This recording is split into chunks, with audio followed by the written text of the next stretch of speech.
স্বামী বিদেশে থাকে, 6 মাস পরে পরে বাড়িতে ফেরে। আর 6 মাস পরে পরে কোন বছর বাবা 1 বছরও হয়ে যায়, তো ছোট্ট বাচ্চা ফেলে রেখে বাবা চলে গেছে বিদেশে কাজে। তাই 1 বছর পরে বাবা ফিরে এসেছে, মা কিন্তু ছেলেটাকে মানুষ করছে। বাবা টাকা পয়সা পাঠিয়ে দিয়ে বাবা শেষ হয়ে গেল, মা কিন্তু কোলে পিঠে ছেলেটাকে মানুষ করলো। তার ছেলে তখন সেই ছেলে ফেলে রেখে চলে গেছে, ছেলে এখন কথা বলতে শিখে গেছে, হাঁটতে চলতে শিখে গেছে। তা বাবাকে চেনে, বাবা যেদিন ফিরছে ছেলে তো ধুলো কাদাবালি মেখে খেলাধুলা করছে। তা খেলতে খেলতে যেই না বাবা এসেছে, দূর থেকে ছোট্ট বাচ্চাটা দেখতে পেয়েছে। তা বাচ্চাটা দেখে কি করেছে জানো, অনেকদিন পরে তো বাবা আসছে, তো খেলা অবস্থায় সেই ধুলো কাদাবালি মেখেছে, সেই অবস্থাতে ছুটে গিয়ে বাবার কোমরটাকে সবে জড়িয়ে ধরতে যাবে। সঙ্গে সঙ্গে বাবা কি করেছে জানো, ছেলের হাত দুটো ধরে বলছে, আরে দাঁড়া দাঁড়া। এই বাবা তো বিদেশ থেকে আসছে, ভালো দামি কাপড় স্যুট জামা প্যান্ট পরে আছে, হ্যাঁ অনেক দামি, অনেক টাকা দাম।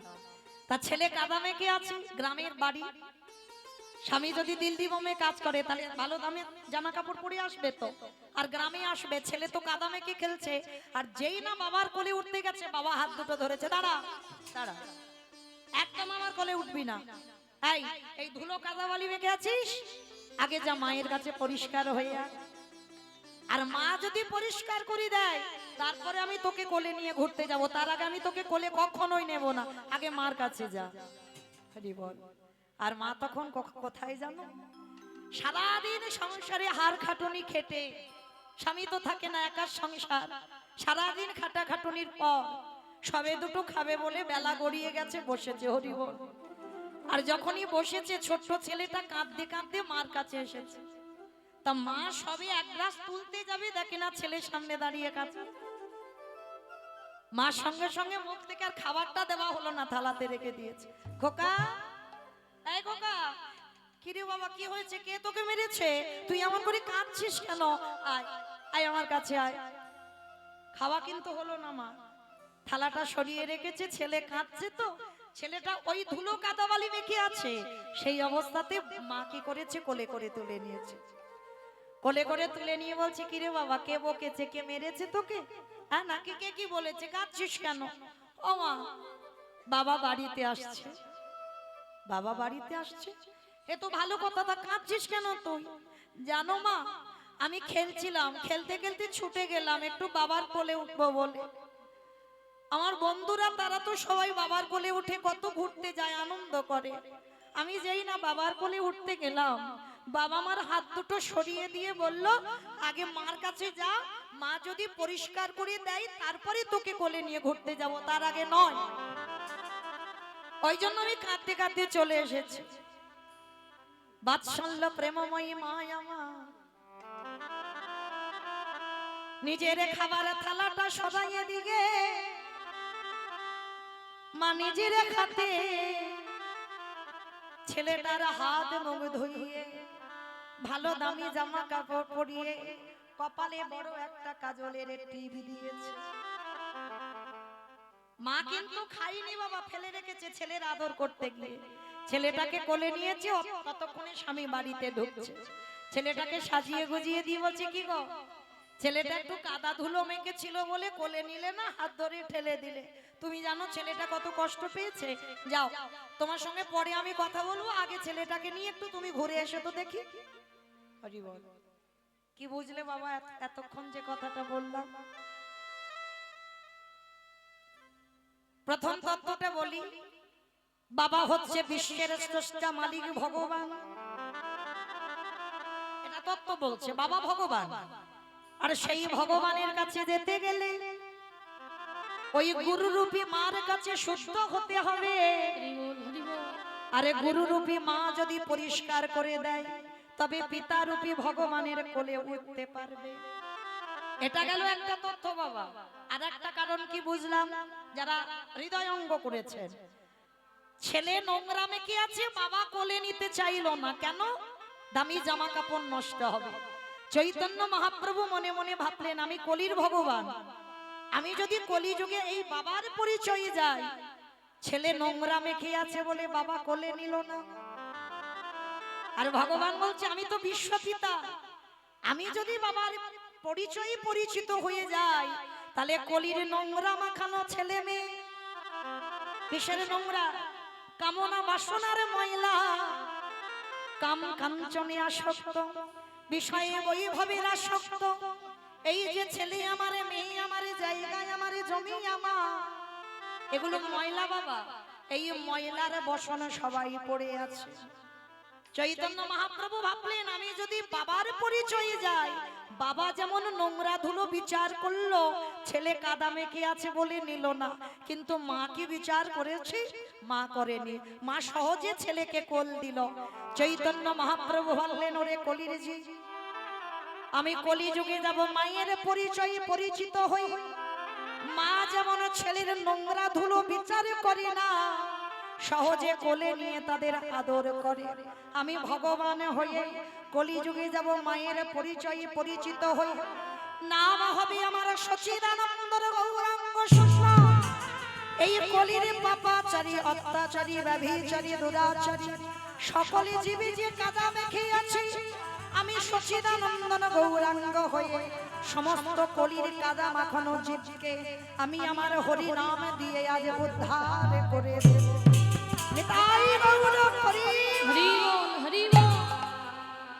তাহলে মায়েরা আমরা কি বুঝলাম? তার জন্য ভগবান বাবার পরিচয় নয়, এসেছে মায়ের পরিচয়ে শুধু আমাদের জন্য। হরি বল। তাহলে মায়ের পরিচয়ে এসে এই যে 16 নাম আর 32টা অক্ষর, এইটা বাবা আমরা জানি আমরা চৈতন্য মহাপ্রভুর কাছ থেকে পেলাম, তিনি নাম দিয়েছেন। কিন্তু না, এ নাম প্রথম সত্য যুগে বর্ণনা হয়েছিল, মুখ থেকে উচ্চারণ হয়েছিল। কে করেছিল জানো? এই সত্য যুগে বাবা একজন ভক্ত ছিল, যার নাম ছিল বাবা হিরণ্যকশিপু। এই হিরণ্যকশিপু তপস্যা করেছিল দীর্ঘদিন। কেন না? স্বর্গ মর্ত পাতাল সবটাই দখলে নেবে বল। হিরণ্যকশিপুরী যখন তপস্যা করছে সবটা দখল নেবে, তাই এমন তপস্যা করেছিল বাবা, সমস্ত স্বর্গ মর্ত পাতাল টলমল টলমল করছে। তা যখনই টলমল করছে, এমন সময় ভগবান বিরক্ত হয়ে ব্রহ্মাকে পাঠিয়েছিল, ব্রহ্মা তুমি যাও, গিয়ে হিরণ্যকশিপুরী যেটা চাই তুমি বরটা দিয়ে এসো। আর বর দিয়ে এলে অন্তত ওতে একটু ঠান্ডা হবে, তাহলে আমাদের আর আমাদের উপরে এত অত্যাচার হবে না। কিন্তু বাবা কিছুতে তো তপস্যা ভঙ্গ করা যাচ্ছিল না হিরণ্যকশিপুরে। আর যখনই তপস্যা ভঙ্গ করা যাচ্ছিল না, তখন কি করেছিল জানো? তারা চিন্তা করলো স্বর্গের দেবতারা যে এমন একটা কাজ করতে হবে যার জন্য ও তপস্যা যেন ভঙ্গ হয়ে যায়। তাহলে কি করতে হবে? ওরে প্রিয় মানুষকে ধরে আনতে হবে। আর প্রিয় মানুষটাকে মা কয়াধু, হিরণ্যকশিপুরের স্ত্রী মা কয়াধু। কারণ প্রত্যেকটা পুরুষ বাবা কাউকে ভালোবাসুক না বাসুক, তার স্ত্রীটাকে তো ভালোবাসবে। তা স্বর্গের দেবতারা সিদ্ধান্ত নিল যদি ওর বউটাকে চুরি করা যায়, তাহলে বাবা অবশ্যই ও তপস্যা ভঙ্গ হয়ে যাবে। সেই সিদ্ধান্ত নিয়ে দেবরাজ ইন্দ্র গিয়েছিল বাবা মা কয়াধুকে চুরি করবার জন্য। আর রাতের অন্ধকারে মা কয়াধুর চুলের মুষ্টিটা ধরে টানতে টানতে এনেছিল জঙ্গলের মাঝে। হঠাৎ দর্শন হয়ে গেল বাবা দেবর্ষি নারদের সামনে। আর নারদ যেই না দেখেছে কয়াধু মাকে টানতে টানতে আনছে, নারদ এসে বলেছিল ছি ছি ছি ছি ছি ছি ছি, দেবরাজ আপনি এটা কি করছেন? আপনি স্বর্গের একজন দেবরাজ হয়ে দেবত্ব অর্জন পেয়েছেন, আর আপনি কি না স্বর্গে দেবরাজ হয়ে আপনি নারী হরণ করে নিয়ে যাচ্ছেন? এটা ঠিক করেননি আপনি। তা করজোর করে দেবরাজ ইন্দ্র বলছে দেবর্ষি আমরা তো ভোগ করার জন্য নিয়ে যাচ্ছি না, এরই স্বামী এমন তপস্যা করছে আমার স্বর্গমর্ত সব দখল করে নেবে। কি করব বলো? যাতে আমার স্বর্গরাজ্য দখল না করে তার জন্য আমার এই কাজটা করা। নারদ মুনি হেসে বলল শোনো শোনো শোনো, পারবে না কোনোদিন ওই নারীর স্বামী কোনোদিন পারবে না তোমার স্বর্গ দখল করতে। কেন জানো? এই যে নারীটাকে চুরি করে নিয়ে যাচ্ছ, এই নারীর গর্ভে এমনই একটা সন্তান আছে যে সন্তানের জন্য তোমার স্বর্গরাজ্য তোমারই থেকে যাবে। বলে ছেড়ে দাও, মেয়েটার উপরে এত অত্যাচার করো না। তা যেই না কয়াধুমাকে জঙ্গলে ফেলে গেল, এইবার দেবরাজ তো চলে গেল, কিন্তু সমাজ কি চোখে দেখবে কয়াধুমাকে? কি মাইরা, যদি কোনো নারীকে রাতের অন্ধকারে তুলে বাবা জঙ্গলে ছেড়ে দেওয়া হয়, কেউ কি বলবে তাকে সতী নারী? সমাজ এমনই একটা সমাজ, শুধু এখনকার সমাজ নয় বাবা, তখনকার দিনেও ছিল। সমাজ দ্বিচারিণী বলবে, কলঙ্কিনী বলবে, অসতী বলবে। তার জন্য কি করেছিল জানো? এই দেবর্ষি নারদের কাছে প্রার্থনা করেছিল, মা কয়াধু আপনি বলে দেন, আমি তো বাড়িতে ফিরতে পারবো না, স্বামী যতদিন না ফেরে, তাহলে আমি আশ্রয় পাবো কোথায়? দেবর্ষি নারদ বলেছিল একটা কাজ করেন, আমার এই জঙ্গলে মা একটা আশ্রম আছে, কৃপা করে তোমার যতদিন মনে হয় আমার এই আশ্রমে থাকে।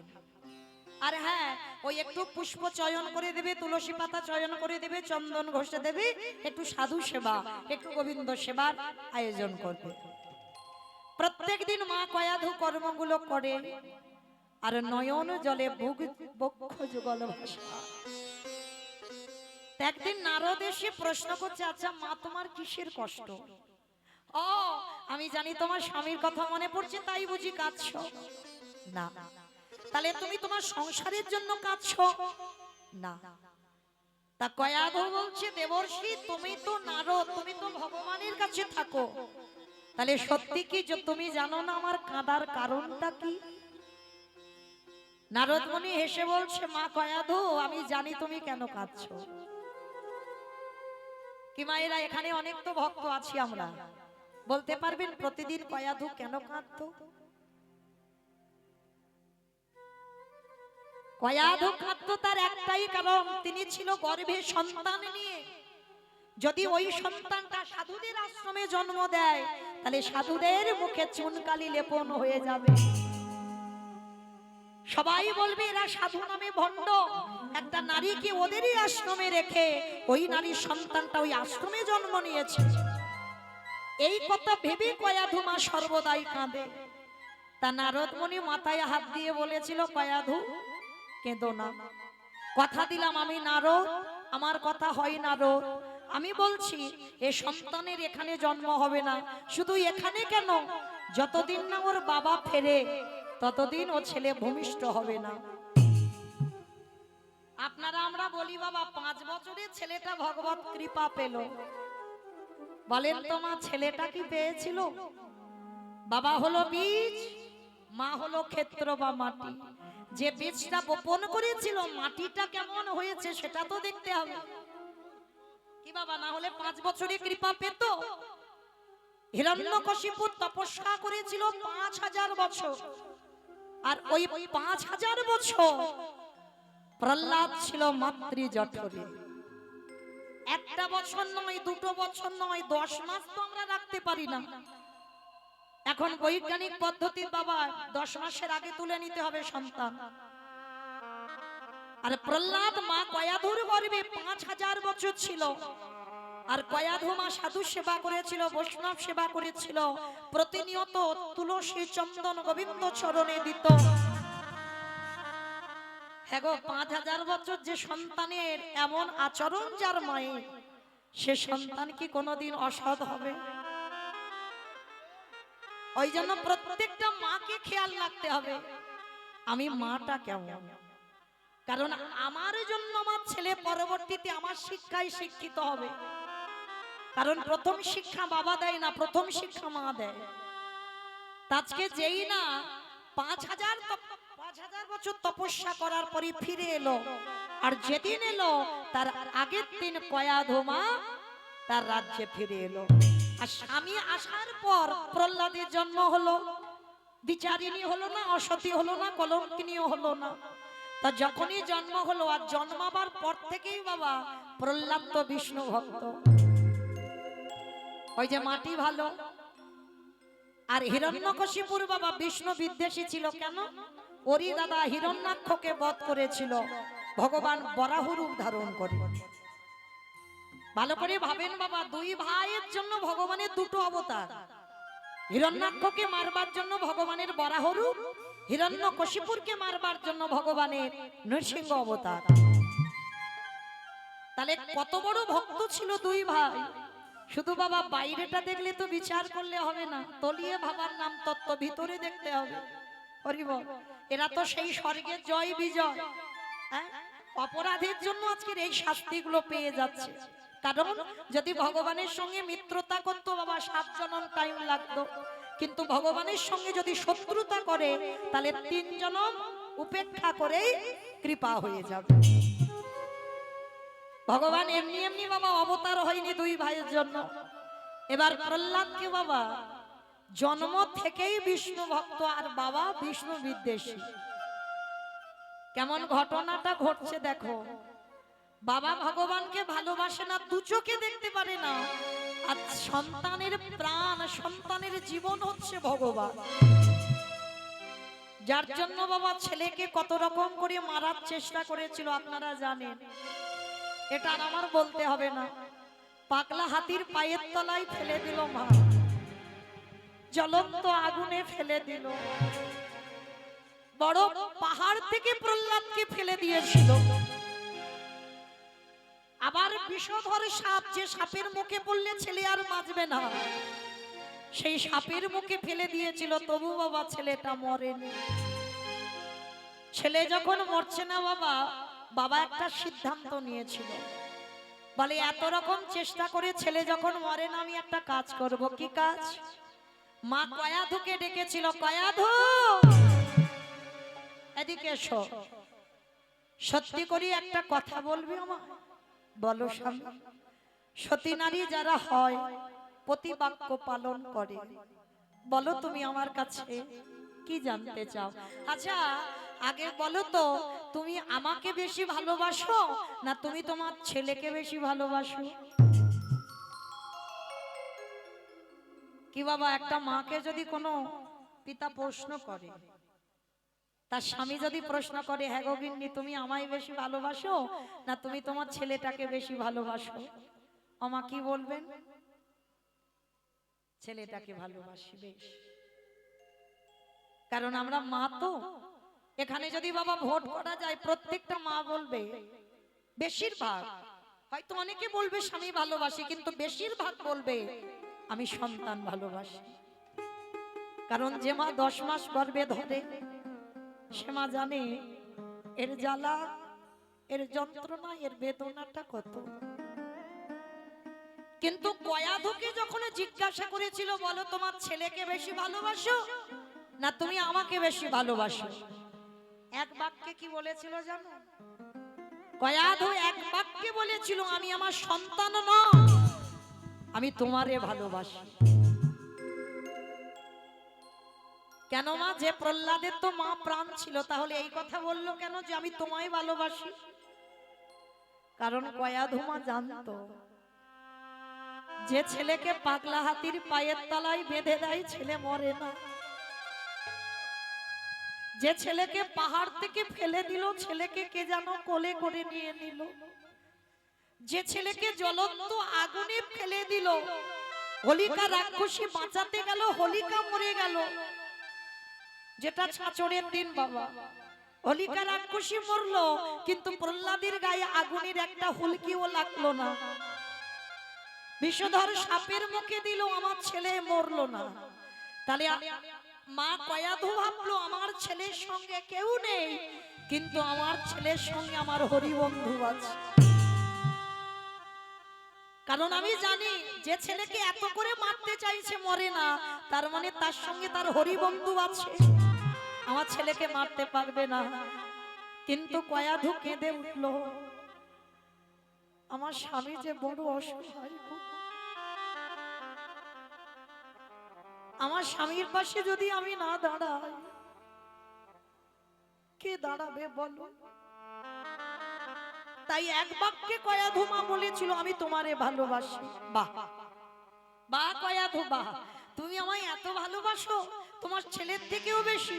বেশ, তাহলে ভালো যখন বাসো, এবার ছেলেকে একটু খাইয়ে এসো। স্বামী, ছেলে তো হরিনাম করেছিল বলে তাকে তুমি কারাগারে বন্দি করে রেখেছো, 3 রাত 3 দিন তাকে কিচ্ছু খেতে দাওনি। আজকে তোমার কি হলো? তুমি বলছো প্রহ্লাদকে খাইয়ে আসতে। বলছি আজকের আমার মনটা ছেলেটার জন্য কষ্ট হচ্ছে, ওই জন্য বললাম ছেলেটাকে একটু খাইয়ে এসো। স্বামী, কি খাওয়াবো? ছেলে, দাঁড়াও দাঁড়াও, তোমার ছেলের জন্য আমি খাবার রেডি করেছি। তুমি করেছো স্বামী? হ্যাঁ।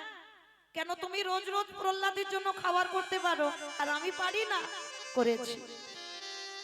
ঘরের ভেতরে গিয়ে মা 1 থালা নাড়ু এনেছে। আর প্রহ্লাদ ছোটবেলা থেকে নাড়ু খুব ভালোবাসে।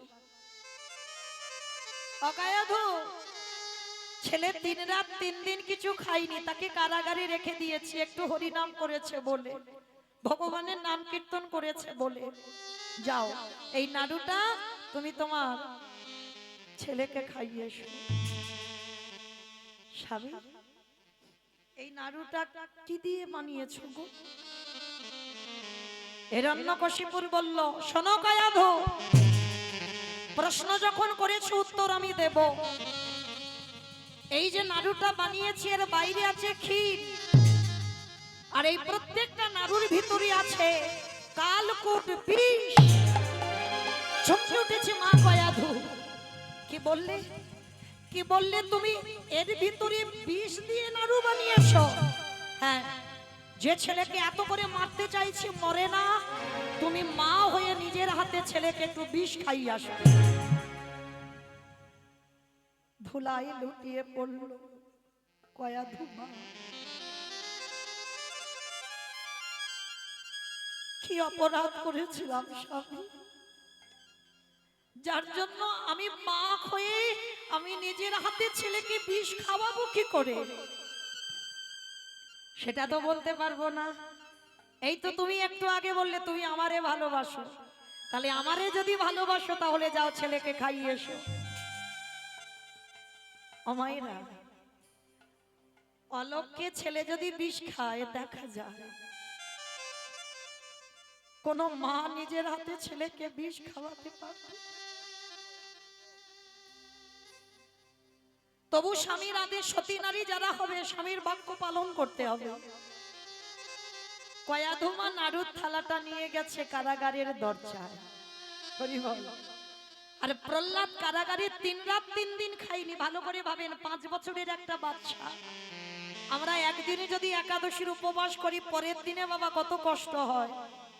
আর প্রহ্লাদ 3 রাত 3 দিন খাইনি।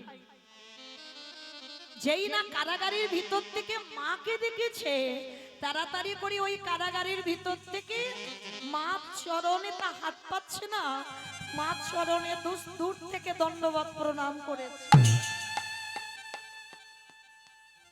কেমন শিক্ষা দেখেন বাবা। যারা পুরুষ জাতি হবে তাদেরকে দণ্ডবত প্রণাম করতে হবে, মাটিতে শুয়ে পড়ে। আর আমরা নারী জাতি, আমাদের পঞ্চাঙ্গ প্রণাম, হাঁটুটা মাটিতে রেখে প্রণাম করতে হবে। কোনোদিন যেন মা ভুল করে মাটিতে শুয়ে পড়ে প্রণাম করো না, খুব অপরাধ। কারণ আমাদের এই নারী জাতিদের বক্ষ যেন মাটিতে না থাকে। তো আজকে প্রহ্লাদ ষষ্ঠাঙ্গে দণ্ডবত প্রণাম কারাগারের ভিতরে। মা, ও মা, মা গো তুমি এসেছো? প্রথমে মাকে প্রণাম করে জিজ্ঞাসা করছে, মামা আমার বাবা কেমন আছে গো? চমকে উঠেছে গায়াধু। প্রহ্লাদ, যে বাবা তোকে এত কষ্ট দেয়, যে বাবা তোকে এত কাঁদায়, যে বাবা হরিনাম করেছিস বলে কারাগারে রেখেছিস, তুই প্রথমে আমাকে দেখে জিজ্ঞাসা করছিস তোর বাবা কেমন আছে? প্রহ্লাদ হেসে বলল, ও মা, কে বলেছে আমার বাবা আমায় কাঁদায়? কে বলেছে বাবা আমায় কষ্ট দেয়? ভাগবতে প্রহ্লাদ কত বড় একটা শিক্ষা দিয়েছে দেখেন বাবা। কলির মানুষকে আমরা বুঝতে পারি না। ওইটুকু বাচ্চা ছেলে মাকে বলছে, কে বলেছে আমার বাবা কষ্ট দেয়, কে বলেছে বাবা আমায় খেতে দেয় না, কে বলেছে বাবা আমায় কারাগারে রেখেছে। মাগো, সুখ দুঃখ দেওয়ার মালিক তো একজন, সে হলো আমার হরিবন্ধু। কাকে কতটুকু দিলে যে ঠিক হবে সেটা মানুষ বিচার করবে না, তার দাড়ি পাল্লাতে বাবা একেবারে হিসাব করে পাঠিয়ে দেয়। কাকে কতটুকু দুঃখ দিলে ঠিক হবে, কাকে কতটুকু সুখ দিলে ঠিক হবে, এটা আমার ভগবান লিখে পাঠিয়ে দেয়। ওই জন্য জীবনে ভুল করে বাবা কারোর উপরে দোষ চাপিয়ে দিও না যে অমুক জনের জন্য আমার জীবনটা বরবাদ হয়ে গেল, অমুক জনের জন্য আমার জীবনে এত কষ্ট। না, কষ্ট ভোগ করছো তুমি তোমার কর্মফলে, কারোর উপর দোষ দিও না। প্রহ্লাদ মাকে বলছে, মা তুমি দোষ দিও না আমার বাবা, আমার বাবা আমার কেন কাঁদাবে, সুখ দেবে দুঃখ দেবে আমার হরি বন্ধু, তাহলে কেন আমার বাবাকে দোষ দিচ্ছ? আর কথা বলতে বলতে দেখে না মার হাতেতে নাড়ু চাপা। ও মামা, তিন রাত আমার বাবা খেতে দেয়নি গো, বড্ড খিদে পেয়েছি, আমায় একটু খেতে দেবে মা। বাবা আমায় তিন রাত কারাগারে রেখেছি। মা নাড়ুর থালাটা নিয়ে লুকিয়ে রাখছে, না বাবা আমি এটা তোকে খেতে দিতে পারবো না, কখনো পারবো না। ও মা, তুমি তো প্রতিদিন খেয়েছো, কিন্তু আমি দিন রাত কিছু খাইনি, একটা নাড়ু দাও না মা। মা দিচ্ছে না কেন, তার একটাই কারণ, ওতে তো বিষ মাখানো আছে। যদি একবার প্রহ্লাদ খায় এক্ষুনি ছটফট করতে করতে মারা যাবে। মা দিতে চাইছে না, আর প্রহ্লাদের উদরটা এত জ্বলছে, ওই কারাগারের ভিতর থেকে ওই নাড়ুর থালা থেকে একেবারে হাতটা কারাগারের ভিতর থেকে বের করে নাড়ু একটা তুলে নিল। আর যেই না নাড়ুটা তুলে নিল, কারাগারের ওই সামনের দরজায় মা আমার অচৈতন্য হল। এইটার অপেক্ষায় তোমার ওই ছেলেটা ছিল গো। সবে নয়নে ভগবান দেখা যায় না, দন্তের সভা সবে মানে সবে বর্ষ, তালিবের সভা সবে মানে মরা। এখানে যারা বসে আছে দাঁড়িয়ে আছে কীর্তনিয়া সম্প্রদায়, এগুলো তালিবের সভা সব মানে মরা। এই মরা নয়নে কোনদিন আমার গোবিন্দ দর্শন হয় না গো। নিতাই গৌর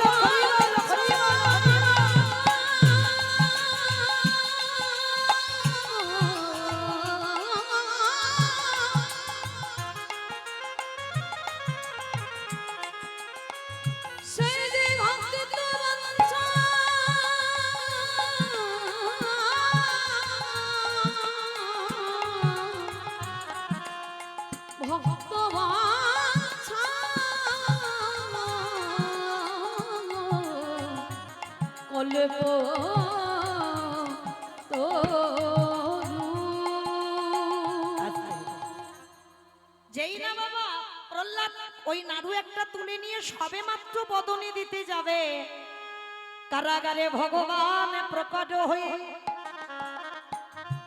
পিছন থেকে এসে হাতটা চেপে ধরেছে। একা খাচ্ছিস রে বড়, আমায় দিবি না? কে তুমি? আমি তো কোনোদিন তোমায় দেখিনি, তুমি খেতে চাইছো কেন? আমি তিন রাত খাইনি বলি সবে একটা নাড়ু জোগাড় করলাম, আবার তুমি এসে হাতটা ধরেছ। এই তুই 3 দিন খাসনি বলে আমিও তো খাইনি। কি গো মা, ভক্ত দিলে তবে তো ভগবান প্রসাদ পায়, আর ভক্ত যদি না দেয় ভগবান উপবাসেই যায়। প্রহ্লাদ 3 দিন খাইনি, ভগবানও 3 দিন খাইনি। ও বাবা, তা আমি নয় অন্যায় করেছি, আমার বাবা কারাগারে রেখেছে খেতে দেয়নি, তুমি কি জন্য 3 দিন খাওনি? ধরতে পারছে না তোটাকে। সর, তুই আমায় চিনতে পারছিস না? আমি তোর হরি বন্ধু। তা তুই খাসনি বলে তো আমি 3 রাত 3 দিন খাইনি। ও, তার মানে তুমি আমার জন্য খাওনি? ঠিক আছে, আগে তুমি খাও, তারপরে আমি খাবো। দেখো কেমন ভক্ত আর কেমন ভগবান। ওই বিষের নাড়ুটা যেই না প্রহ্লাদের হাত থেকে ভগবান কেড়ে নিল, ভিতরে যে কালকুট বিষ ছিল ভগবান সেবা করলো, বাইরে যে মাখনা ছিল ভগবান করুণার হাতে দিয়ে প্রহ্লাদের বদনে তুলে দিল।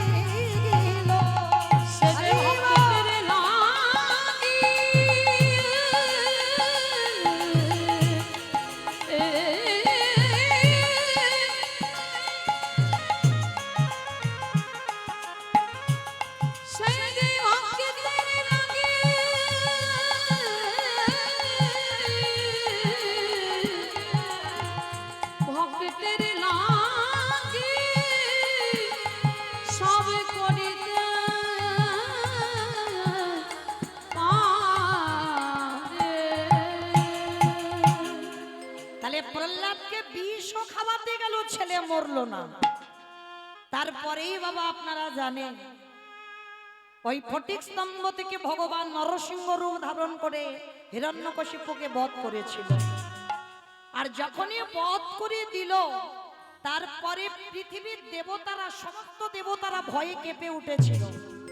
ভগবানের ওই নরসিংহ রূপটা দেখে সবাই কাঁপছিল, কিন্তু বাবা একজন ছোট্ট ছেলে খিলখিল করে হাসছে।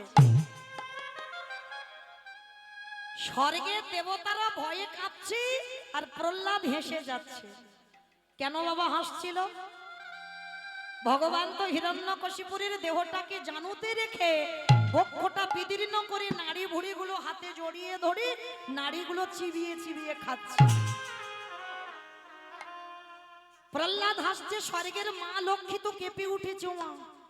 আমরা ভয় পাচ্ছি ভগবানের রূপ দেখে, আর ওইটুকু ছেলে ও হাসছে। তা ভগবান ওই নাড়ি ভুড়িগুলো হাতে রেখে, মানে এত ক্রোধ হয়েছিল ভগবানের ওই সময়, কারণ প্রহ্লাদকে অনেক যাতনা দিয়েছে, তো অনেক কষ্ট দিয়েছে, এটা ভগবান মেনে নিতে পারেন, যার জন্য এত রাগা রেগে গেছে। আর যেই না রেগে গেছে বাবা, প্রহ্লাদ হাসছে। আর দেখবেন মা, কোন ব্যক্তি যদি রেগে যায় আর তার সামনে কেউ যদি খিলখিল করে হাসে, আরো রাগ হবে না? ভগবান আরো ক্রোধিত হয়ে যাচ্ছে। এইবার মা লক্ষ্মী মনে মনে ভাবছে প্রহ্লাদ হাসছে, ভগবান আরো রেগে যাচ্ছে, তাহলে কি করব? ভগবানের রাগ কমাতে গেলে যার জন্য ভগবানের এত রাগ, তাকেই কোলে বসাতে হবে। এক উরুতে বাবাকে ধরেছে আর এক উরুতে প্রহ্লাদকে মা লক্ষ্মী গিয়ে বসিয়ে দিয়ে। আর ছোট্ট প্রহ্লাদ যেই না উরুতে বসেছে বাবা, ভগবানের চোখে চোখ দিয়ে ছোট্ট ছেলেটা হাসছে। তা ভগবান একটু শান্ত হয়ে জিজ্ঞাসা করলে, হাসছিস কেন? বলে, ঠাকুর হাসছি কেন জানো? আচ্ছা, তুমি তো ভগবান, ভগবান হয়ে কোনদিন মাংস খাই? তুমি তো বসে বসে মাংস খাচ্ছ, আমার নর মাংস, মানুষের মাংস খাচ্ছ, এটা কি ঠিক প্রভু? ওই জন্য আমার হাসি পাচ্ছে। তুমি ভগবান হয়ে জগৎকে শিক্ষা দিচ্ছ, ভগবান হয়ে নর মাংস সেবা করছে, তাহলে জগৎ কি শিখবে? ভগবান হেসে বললে, প্রহ্লাদ আমি নর মাংস ভক্ষণ করি, আমি দেখছি তুমি চিবাচ্ছ আর তুমি বলছো ভক্ষণ করনি। না প্রহ্লাদ, আমি এই নাড়িগুলো চিবিয়ে চিবিয়ে দেখছি। কেন দেখছো ঠাকুর? যার ঔরসে এমন হরিভক্ত ছেলের জন্ম। কি গো বাবা, তো বীজ, তাহলে যার ঔরসে এমন হরিভক্ত প্রহ্লাদের জন্ম হয়, আমাকে দেখতে হবে না তার নাড়িতে কি এমন বস্তু ছিল যার জন্য তোর মতো ছেলের জন্ম দিয়েছে। ধন্য প্রহ্লাদ, বল তুই আমার কাছে কি চাস? ঠাকুর কিচ্ছু চাই না, আমি যদি কোনো পূর্ণ সঞ্চয় করি, ওই পূর্ণ আমার বাবাকে দিয়ে দাও। ছেলে দেখো কেমন, বেশ ওটা তো হবে, আর কি চাস? তোমার চরণে যেন মনমতি থাকে, আর কিচ্ছু না। আরে ওটা তো আছে, ওর বাইরে কিছু যা? বলে না ঠাকুর, আর আমার কিছু চাবার নেই। হরি বল। তা ভগবান চলে গেলে, কিন্তু প্রহ্লাদের বাবার মৃত্যুর পর প্রহ্লাদের রাজত্ব শুরু হলো। আর প্রহ্লাদ যখনই ভগবানকে ডেকেছে, তখন কখন ওই নারায়ণ হয়ে এসেছে, কখন ছদ্মবেশে এসেছে, কখন আজকের এই নরসিংহ রূপে এলো, কিন্তু কোনোদিন প্রহ্লাদ লক্ষ্মী নারায়ণ যুগলে দেখে। তা প্রহ্লাদের মনে ইচ্ছা হলো, প্রভু আমি তোমাদের একটু যুগলে দেখতে চাই। তাহলে কি করব? সর্বপ্রথম প্রহ্লাদ সত্য যুগে এইরকম একটা হরিবাসর প্রথম তৈরি করেছিল। আর তৈরি করে মাঝখানে দাঁড়িয়ে চক্ষুটা মুদিত করে হরিনাম করছে। ওই হরিনামের ধ্বনি ভাসতে ভাসতে গেল ব্রহ্মলোকে, তারপরে গেল শিবলোকে, তারপরে গেল ইন্দ্রলোকে। ব্রহ্মা সাবিত্রীকে নিয়ে এলো, শিব মা দুর্গাকে নিয়ে এলো, ইন্দ্র মা ইন্দ্রাণীকে নিয়ে এলো। সবাই এসেছে, কিন্তু বাবা যার জন্য কীর্তন করা সে এখনো আসছেন। আর সব শেষে ওই ধ্বনি গেল বৈকুণ্ঠে। আর যখনই বৈকুণ্ঠে গেল, বৈকুণ্ঠপতি নারায়ণ বলছে, লক্ষ্মী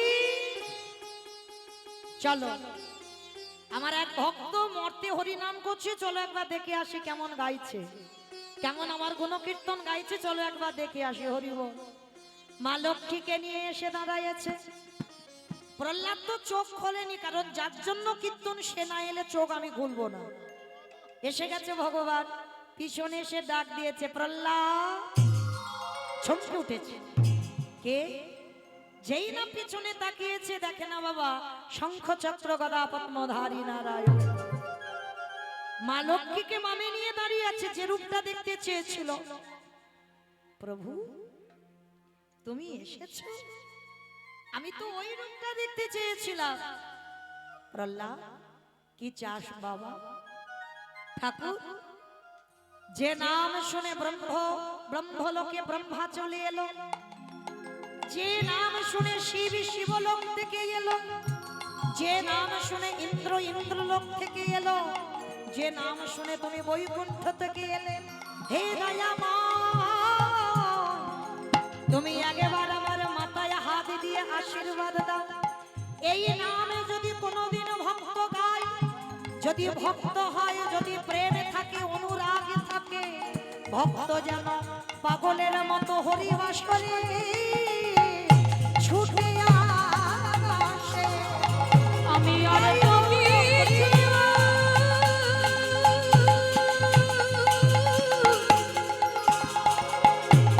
আর তো কিছু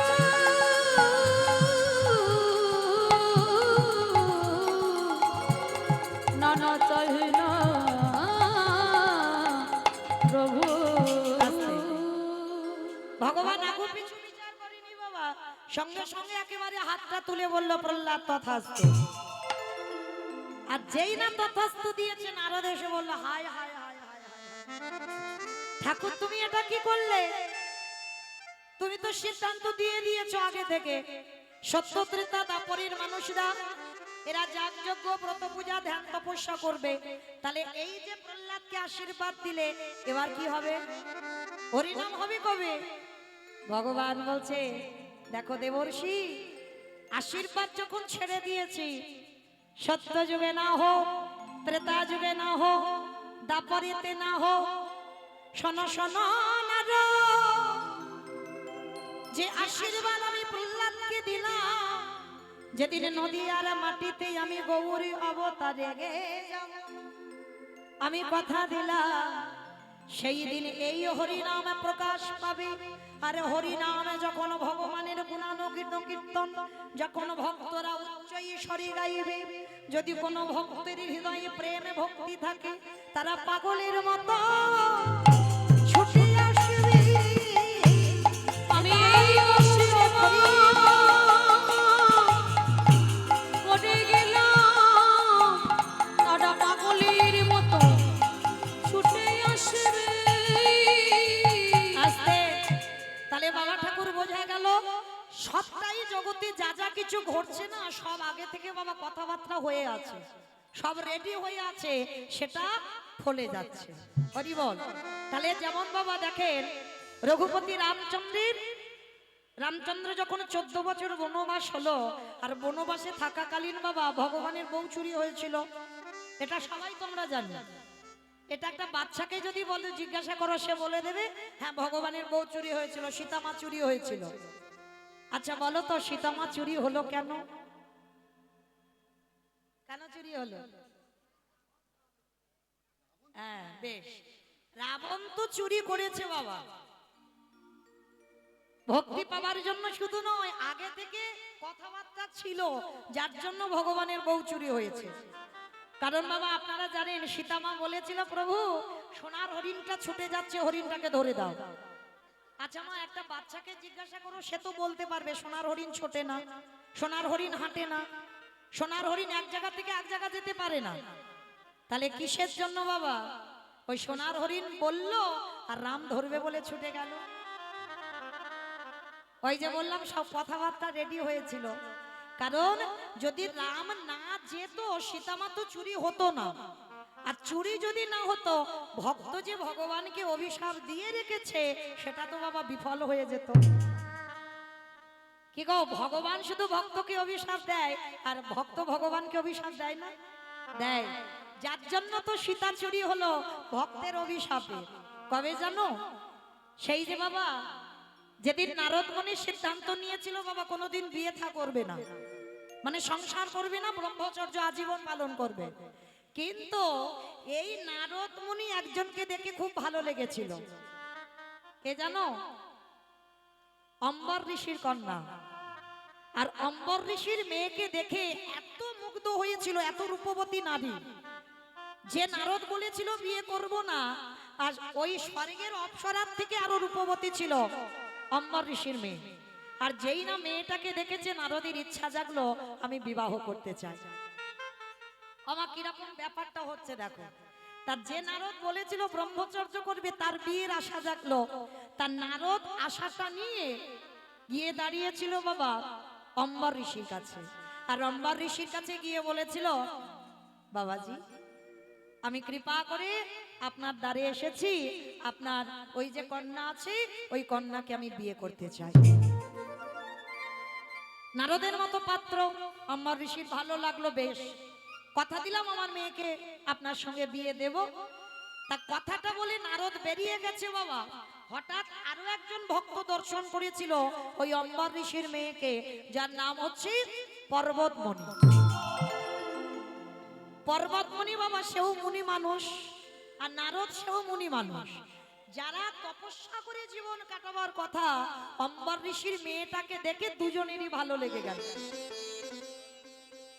নারদমণি তো আগে প্রস্তাবটা দিয়ে ফেলেছে, এবার তার কিছুক্ষণ পরে পর্বতমণি গিয়ে বলছে, বাবাজি আপনি যদি কিছু মনে না করেন, আপনার মেয়েকে আমার বড় ভালো লেগেছে, আপনার মেয়েকে আমি বিবাহ করতে চাই। পর্বতমণি মনে মনে ভাবছে, মাথায় হাত দিয়ে এতদিন জামাই খুঁজে পাই নাই, আর এখন দেখো জামাইয়ের লাইন লেগে গেল, এইবার আমি কি করব? ওদিকে নারদ উনিও মুনি মানুষ, পর্বত উনিও মুনি মানুষ। তাহলে দুই মুনি একসঙ্গে একই দিনে প্রস্তাব দিয়েছে বিবাহ করবে বলে। তাহলে বাবা হয়ে কি করবে? কার হাতে সম্প্রদান করবে? ওর জন্য বাবা সিদ্ধান্ত নিল যে আমার মেয়েটার স্বয়ংবর সভা হবে। তখনকার রাজরাজাদের বাবা স্বয়ংবর সভা হতো, আর এই স্বয়ংবর সভায় আমার মেয়ে যাকে পছন্দ করবে বাবা তার হাতে দেব, তাতে তো আমি দোষী হব না, আমার মেয়ের যাকে ভালো লাগবে তার গলায় মাল্লা দেবে।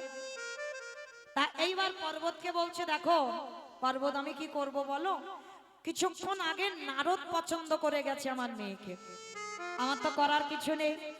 তা এইবার দুইজনে চিন্তায় পড়ে গেছে মেয়েটাকে কে বিয়ে করবে। আর দুইজনে হচ্ছে নারায়ণের ভক্ত। তার দুজনেই সিদ্ধান্ত নিয়েছিল বাবা বিয়ে করবে না, আর এমন সিদ্ধান্ত নিয়েছে একটা মেয়েকে দুজনে ভালোবেসেছে, আর দুজনেই হচ্ছে নারায়ণের ভক্ত। তা কি করবে? প্রথমে বাবা ওই পর্বতমণি গিয়ে দাঁড়িয়েছিল বৈকুণ্ঠপতি নারায়ণের কাছে, প্রভু প্রভু প্রভু একটা কথা বলবো। কি কথা? বলো পর্বত। প্রভু তোমার কাছে প্রতিজ্ঞা করেছিলাম কোনোদিন সংসার করব না, কিন্তু জানো একটা মেয়েকে দেখে খুব ভালো লেগেছে। বলে সে কে? বলে কেন অম্বর ঋষির মেয়ে। বেশ, তাই তো ভালো কথা, ভালো লেগেছে, বিয়ে করবে। বলে কি করব ঠাকুর? বিয়ে তো করব, কিন্তু তুমি জানো আমার আগে ওই বেটা নারদ প্রস্তাব দিয়ে এসেছে। এখন স্বয়ংবর সভা হবে, যার ভালো লাগবে মেয়ে তাকে বিয়ে করবে। তাহলে তুমি বলে দাও ঠাকুর, যদি আমাকে ভালো না লেগে যদি নারদকে ভালো লেগে যায় তাহলে তো নারদকে বিয়ে করবে। ওই জন্য বলছিলাম কি, তুমি যদি আমাকে ভালোবাসো একটা কাজ করবে। তা ভগবান বলছে বেশ, বলো। আমি তো ভক্ত বাৎসল্য ভগবান, সবার মনের কথা জানি, বলো তুমি আমাকে কি করতে বলছো। বলে ঠাকুর স্বয়ংবর সভায় আমিও যাব, নারদও যাবে, আরো রাজরাজারা যাবে। তো ঠাকুর আমার মনের আশা, যখন ওই নারদ যাবে ওইখানে গিয়ে তুমি ওই নারদের মুখটা ওই হনুমানের মতো করে দেবে। ভালো করে শুনবে মা, বড় তত্ত্বের কথা। বলে ঠাকুর যখনই গিয়ে স্বয়ংবরে বসবে নারদের মুখটা সবাই দেখবে নারদ বসে আছে, কিন্তু অম্বর ঋষির মেয়ে সে যেন দেখতে পায় একটা হনুমান বসে আছে। বলো না ঠাকুর এটা করবে? তা ভগবান বলছে ঠিক আছে, তুমি যখন বলছো তাহলে তথাস্তু তাই হবে, ভক্তের মনোবাসনা আমি পূর্ণ করে দেব। স্বয়ংবর সভায় নারদের মুখটাকে আমি হনুমানের মতো করে দেব। তা আশীর্বাদটা নিয়ে পর্বতের খুব আনন্দ বাবা। পর্বত আনন্দ করতে করতে গদগদ মনে চলে গেছে, পরের দিন স্বয়ংবর হবে।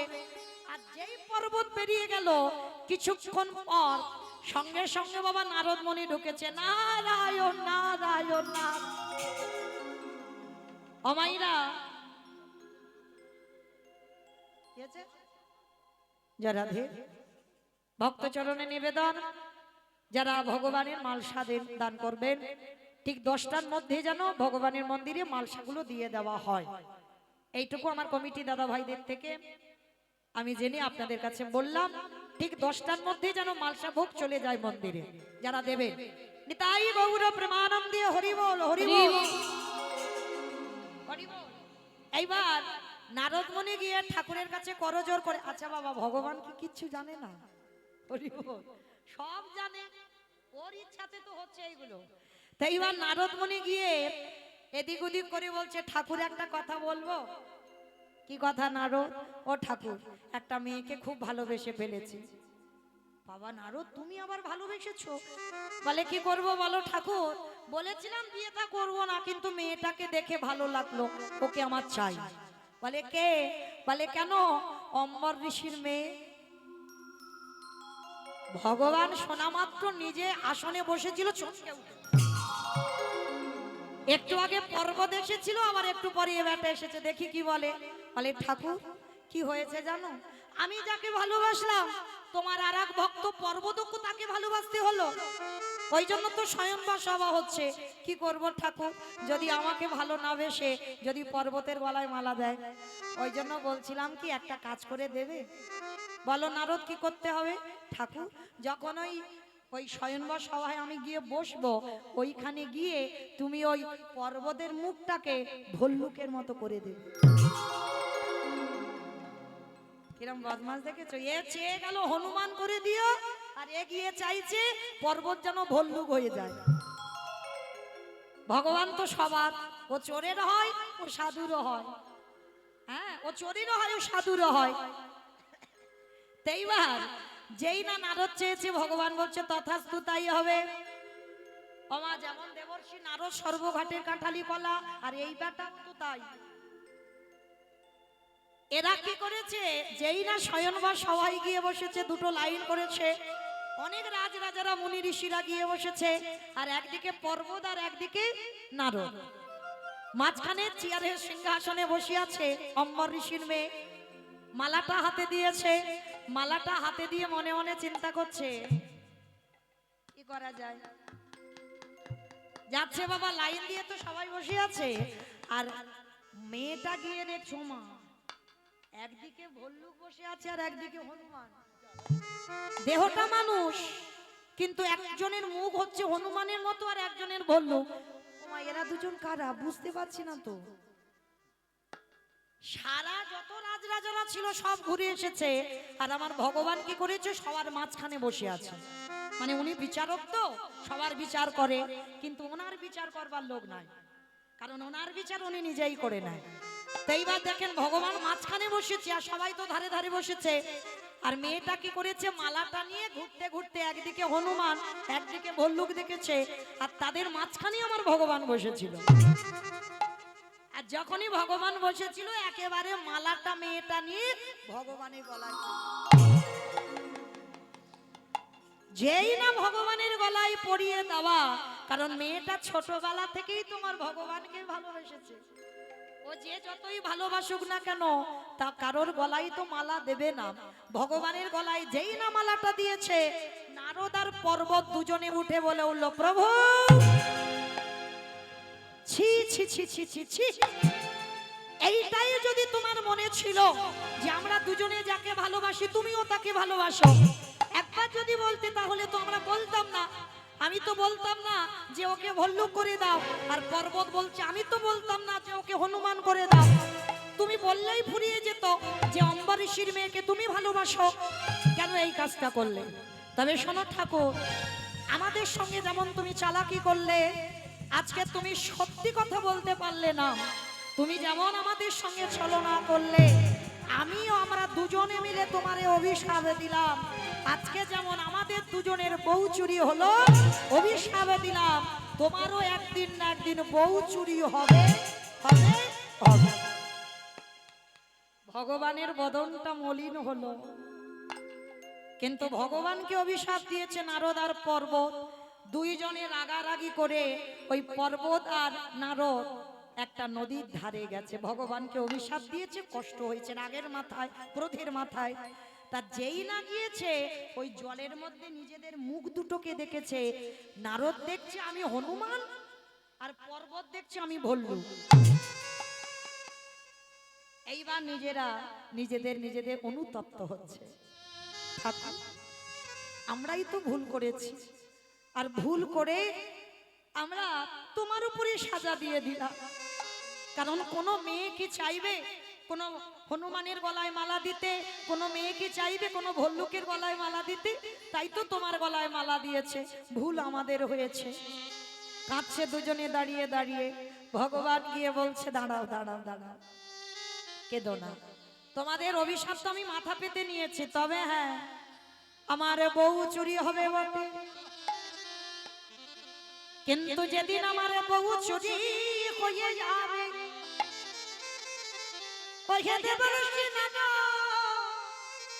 তুমি কথা দিয়ে যাও, সেদিন হনুমান না হলে আমার বউ উদ্ধার হবে না। আর পর্বত তুমি কথা দিয়ে যাও, সেদিন ভল্লুক না হলে আমার বউ উদ্ধার হবে না। যেদিন আমার বউ চুরি হবে তোমরা দুজনে মিলে আমার বউ উদ্ধার করো। আমি অনুরোধ করি, চাহি না সেদিনে তোমরা দুজনে মিলে বউ উদ্ধার করো। আস্তে তাহলে মায়েরা কি জানলাম কি শুনলাম, পৃথিবীতে যা যা কিছু ঘটনা ঘটবে সবই আগে থেকে বাবা পরিকল্পনা হয়ে আছে। তাই তো আজকে সেই ঘটনাগুলো আমরা পড়ি, সেই ঘটনাগুলো আমরা জানতে পারি। তাহলে মায়েরা আজকে সেই চৈতন্য মহাপ্রভু নদিয়ায় এসে কি করছে?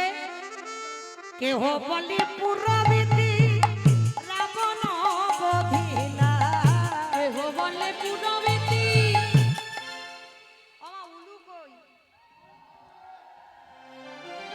কেহ বলে পুরবিতি রাবণ বধিলা, কেহ বলে পুরবিতি আমার গোনানি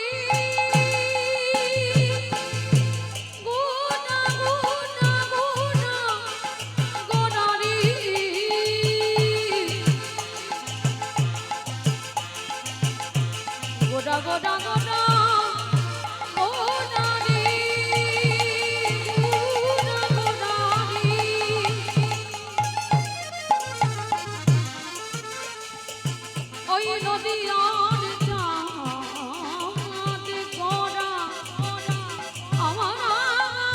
আমার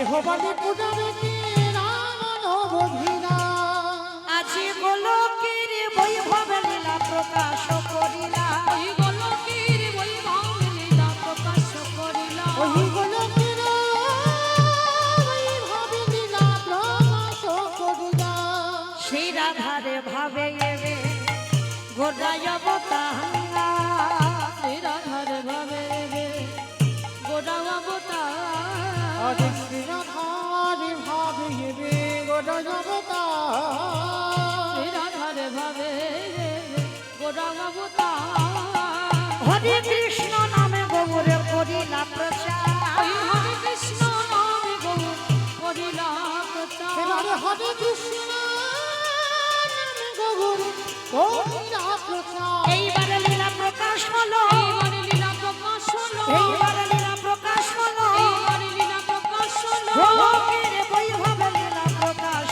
করিলা গোলকের বৈভব লীলা প্রকাশ করিলা বাসুদেব ঘোষে কহে করি জোড়হা করি জোড়হা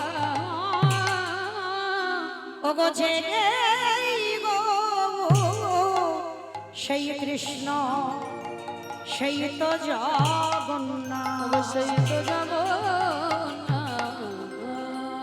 আহা বাসুদেব ঘোষে কহে এইবারে লীলা প্রকাশ হলো বাসুদেব বসে কহে এইবারে লীলা প্রকাশ বাসুদেব ঘোষে কহে এইবারে লীলা প্রকাশ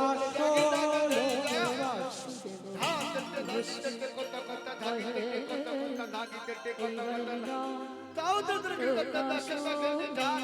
বাসুদেব ঘোষে কহে এইবার লীলা প্রকাশ হলো নিতাই গৌর প্রেমানন্দে হরি বল হরি বল হরি বল প্রকাশ হলো বাসুদেব ঘোষে কহে এইবার লীলা প্রকাশ হলো বাসুদেব ঘোষে করে এইবার লীলার প্রকাশ হলো রে